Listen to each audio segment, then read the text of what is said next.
The vast majority of the body's trillions of cells are differentiated, meaning they have taken on specialized properties and functions, and have lost the ability to generate cells of other types. Skin, muscle, blood, bone, and the nervous system are all made up of populations of differentiated cells. There is another type of cell, however, that remains less differentiated and retains its ability to give rise to other cell types. These cells are known as stem cells. Stem cells exhibit two characteristics not found in more differentiated cells. By definition, stem cells are able to divide and make copies of themselves indefinitely, a capacity known as self-renewal. This endless power of division is not limited to creating more stem cells, however.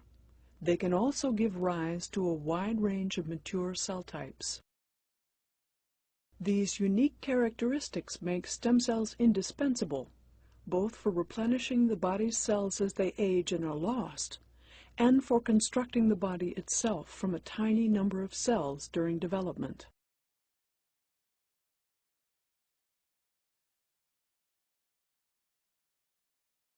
At the very earliest stages of development, all cells are equally capable of giving rise to an entire organism.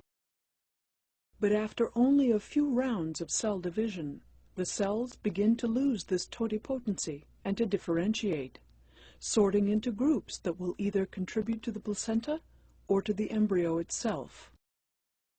In this 8-cell embryo, called a morula for its berry-like appearance, all cells express a pair of genes, CDX2 and OCT3-4. But as the cells of the morula go through their next round of division, CDX2 is downregulated in the innermost cells, while OCT3-4 remains expressed throughout.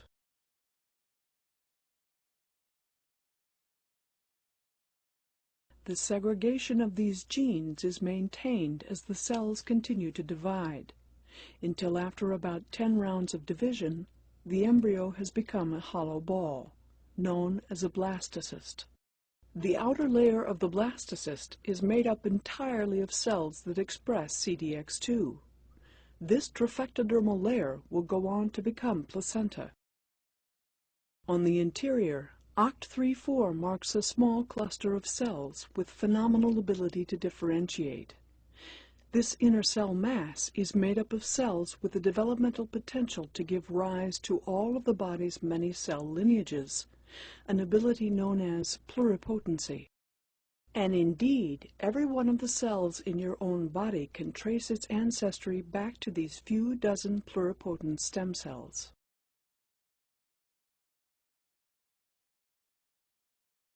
Even after the embryo has grown into an adult, many of the body's cells continually die off and need to be replaced. For example, billions of red blood cells need to be replaced each day. This is the work of stem cells known as hematopoietic stem cells, which are located in the bone marrow.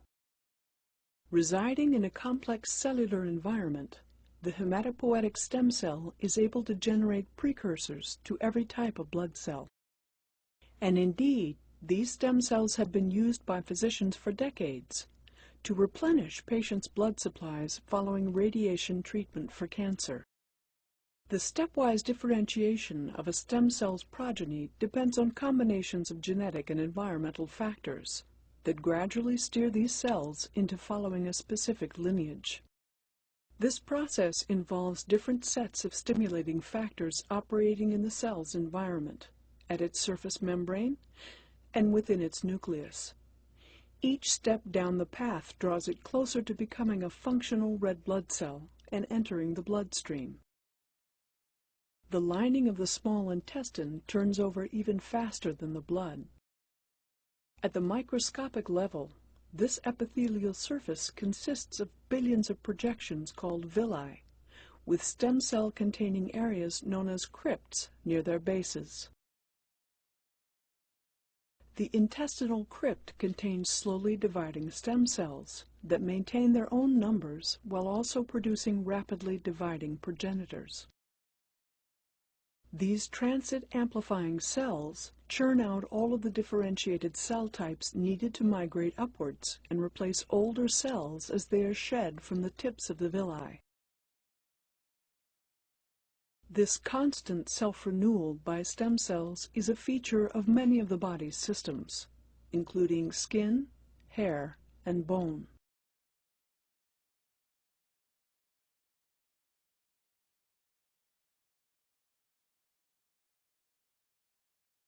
Not all of the body's organs regenerate as readily as the blood and the lining of the gut, and the multipotent stem cells that have been identified in the adult body are both limited in their ability to generate other lineages and difficult to maintain in culture. In contrast, the pluripotent cells of the inner cell mass can be harvested and grown indefinitely in vitro, and can give rise to every type of cell in the body. These pluripotent cells in culture are known as embryonic stem, or ES cells.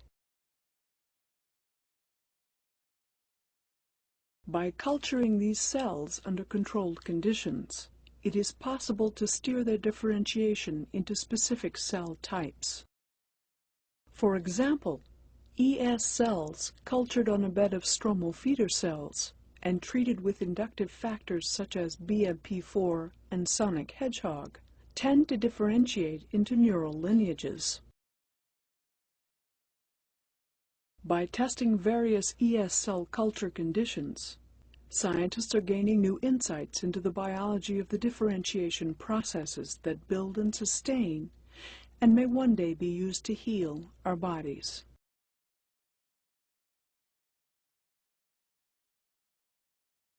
Stem cell researchers are currently exploring ways to differentiate ES cells into lineages that are of great medical and biological interest.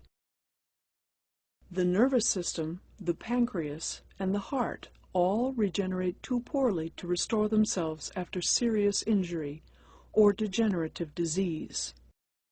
Scientists are now seeking ways of using the knowledge they gain every day from the study of embryonic and somatic stem cells to help save patients' lives and to improve our understanding of their seemingly limitless potential.